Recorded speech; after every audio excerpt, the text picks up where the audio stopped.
Continuamos con la clase de bioquímica. En el video pasado comentábamos que los ácidos grasos se dividen en saturados e insaturados. Y los insaturados también los podemos subdividir en monoinsaturados y poliinsaturados, dependiendo del número de dobles de enlaces. Mencionamos que está la nomenclatura delta, que se basa en la posición del grupo carboxilo terminal, y la nomenclatura omega. Y esta nomenclatura omega va a partir del grupo metilo terminal. De aquí los famosos omegas que encontramos en alimentos y en ciertos productos, en ciertos aceites, y que comúnmente se les conoce como grasas buenas. El omega 9 es el ácido oleico. Recuerden que el ácido oleico tiene 18 carbonos y un doble enlace, por lo tanto es un monoinsaturado.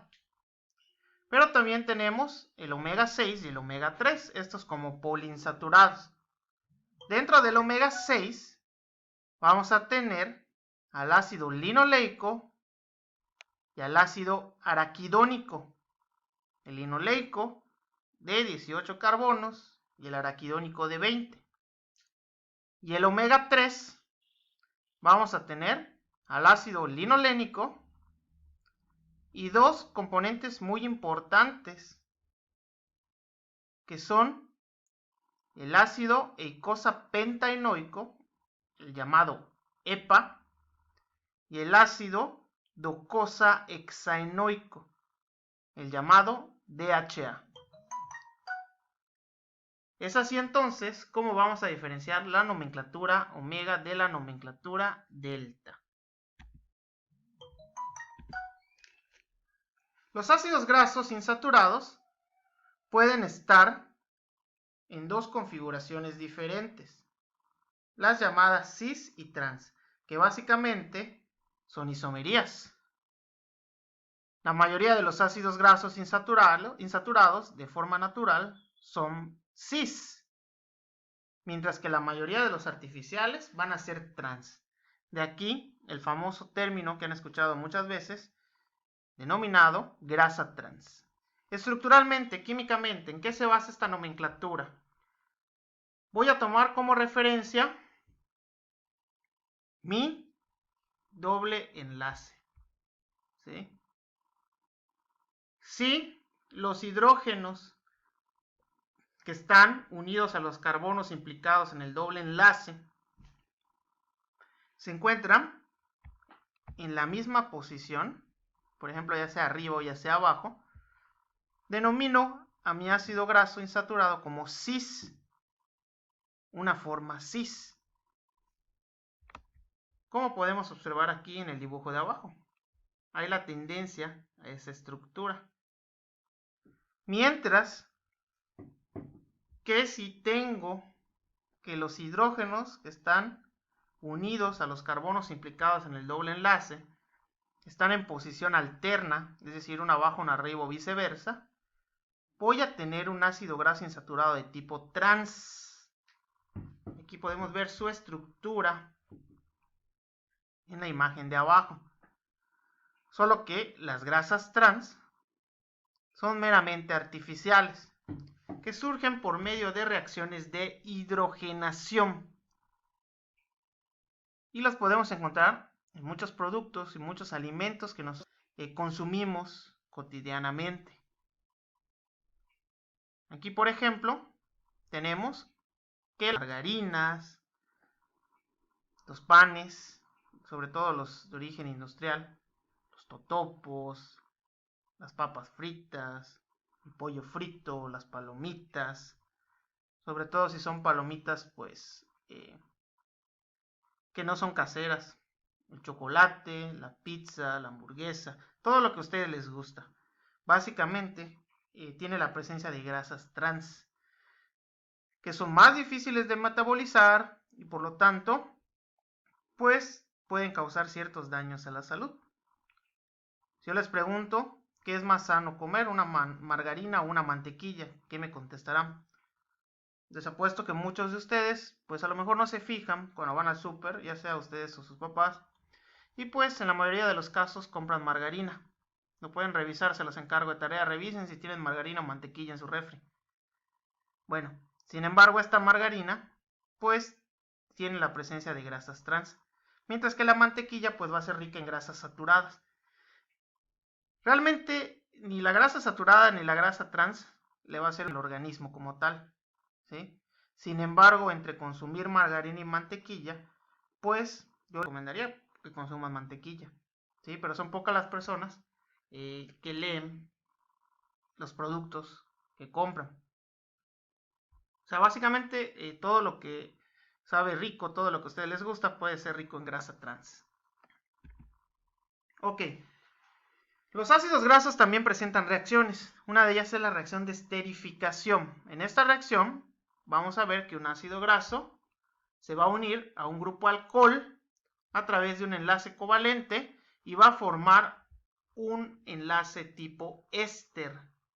Y a su vez se libera una molécula de agua. ¿De acuerdo? Esta es una reacción de esterificación, la formación de un éster. Ácido graso reacciona con el alcohol, ¿sí? Se esterifica, formamos un enlace tipo éster y se libera una molécula de agua. Es muy importante conocer esta reacción porque va a ser la base para poder entender los acilglicéridos y otros tipos de lípidos.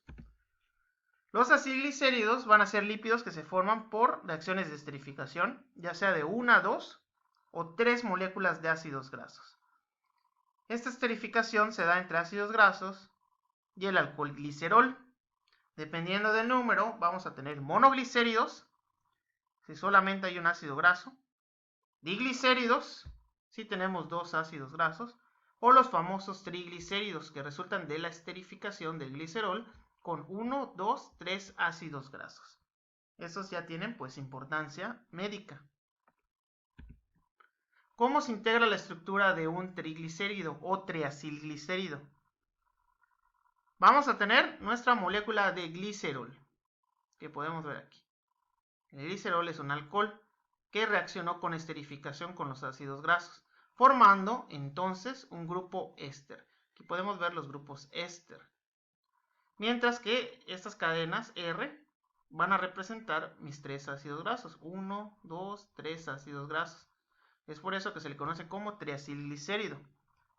Estos pueden ser simples, en el caso de que tengamos 3 veces el mismo ácido graso, se repite el ácido graso, o pueden ser mixtos, se aparecen 2 o 3 ácidos grasos diferentes, ¿sí? Por ejemplo, aquí este es un triglicérido mixto con 3 ácidos grasos diferentes. Es muy importante poder entender la estructura de un triglicérido, ¿sí? Aquí tengo entonces mi glicerol, tengo mi grupo éster, que se formó por la reacción de esterificación, y tengo mis ácidos grasos. Aquí, por ejemplo, la fórmula está condensada, pero recuerden que vamos a tomar en cuenta el grupo carboxilo terminal para contar los carbonos, ¿de acuerdo? Este es mi grupo carboxilo, pero ya reaccionó formando un éster, ¿sí? Originalmente aquí estaba este carbono.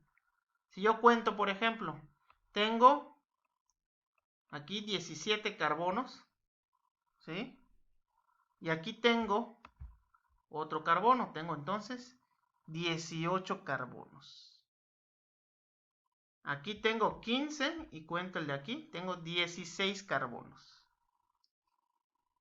Aquí cuento 11 y aquí tengo otro, tengo entonces 12 carbonos. Aquí voy a tener lo que es mi ácido esteárico.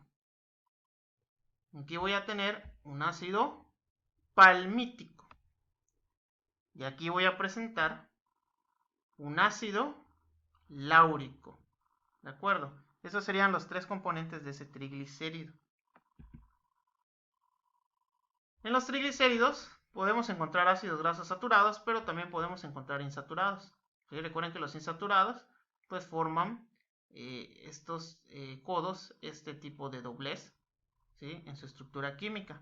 Obviamente, si formamos un triglicérido, estamos teniendo 1, 2, 3 reacciones de esterificación, lo que entonces nos va a permitir liberar 3 moléculas de agua. Recuerden que por cada reacción de esterificación liberamos una. Entonces, recapitulando, la formación de un triglicérido permite la liberación de 3 moléculas de agua. Los triglicéridos se van a acumular en las células denominadas adipocitos. Esos adipocitos están entonces en el tejido graso, en el tejido adiposo. Son células que van a contener una enorme vacuola lipídica, ¿sí?, que va a ocupar prácticamente casi todo el espacio, constriñendo los organelos hacia un lado. Estos triglicéridos permiten actuar como aislantes térmicos, ejemplo en el caso de los animales de clima frío, generando protección a los órganos internos. Luego tenemos a las ceras. Las ceras van a ser ésteres de ácidos grasos de cadena larga, con alcoholes monohidroxilados en vez de glicerol. Es decir, en la estructura sustituimos el glicerol y vamos a agregar entonces un alcohol monohidroxilado. Tienden a ser sólidas y totalmente insolubles en agua. Sus funciones se relacionan sobre todo con lo que es impermeabilidad, consistencia. Los podemos encontrar en el pelo, en las plumas de las aves, en la piel, en las hojas, en los frutos. Es donde vamos a encontrar sobre todo capas cerosas que tienen funciones protectoras. Aquí vemos la estructura química de una cera. Aquí está mi ácido graso. Aquí vemos el éster, que surgió pues de la reacción de esterificación. Pero en lugar de glicerol vamos a tener un alcohol monohidroxilado, ¿sí? Es un alcohol monohidroxilado de cadena larga. Recapitulando, tengo entonces mi ácido graso, reacciona con mi alcohol monohidroxilado, se da la esterificación y obtengo una cera. Biológicamente son muy importantes, como bien les comenté. ¿Para qué quieren ceras las aves? Sobre todo las aves que están en contacto con el agua. Gaviotas, pelícanos, patos. Esta cera pues les va a generar una barrera aislante con el medio acuoso. Está también la famosa cera de las abejas, que es el palmitato de miricilo, que vemos aquí su estructura, formado por el ácido palmítico, que es un ácido saturado de 16 carbonos, y el triaconantol, que sería mi alcohol monohidroxilado. Tenemos también pues la cera, que funge como lubricante en el conducto auditivo, ¿sí? Esa cera es un ejemplo de esa estructura química de ácido graso con alcohol. Las hojas tienen cubiertas cerosas para evitar la pérdida de agua. Recuerden que esa cubierta cerosa está formado por grasa, ¿sí?, y funge como una cutícula. Tenemos también la famosa cera de las ballenas, el palmitato de cetilo. En el pasado, esta cera, originada del órgano llamado spermaceti, pues fue utilizada para todo tipo de elaboraciones. Se hacían lámparas, jabones, aceites, cosméticos. Era muy utilizada y por eso existía mucha caza de ballenas. Luego tenemos los fosfolípidos. Estos van a ser moléculas anfipáticas. Eso quiere decir que van a tener regiones hidrofílicas o polares y regiones hidrofóbicas o apolares o no polares. Los fosfolípidos forman la bicapa lipídica de la membrana celular. Es el principal lípido. Recuerden el modelo de Singer y Nicholson en seres vivos, en donde tenemos una bicapa formada, ¿sí?, por este tipo de grasa. Si los fosfolípidos tienen glicerol, los vamos a llamar fosfoglicéridos. Si tienen esfingosina, se van a llamar esfingolípidos, no hay pierde. La región hidrofílica es la cabeza del fosfolípido y esta región entonces va a ser polar, mientras que la región hidrofóbica va a ser la cola del fosfolípido y esta va a ser mi región apolar. Esta región apolar es la que va a estar formada por los ácidos grasos, que le van a dar esa propiedad hidrofóbica.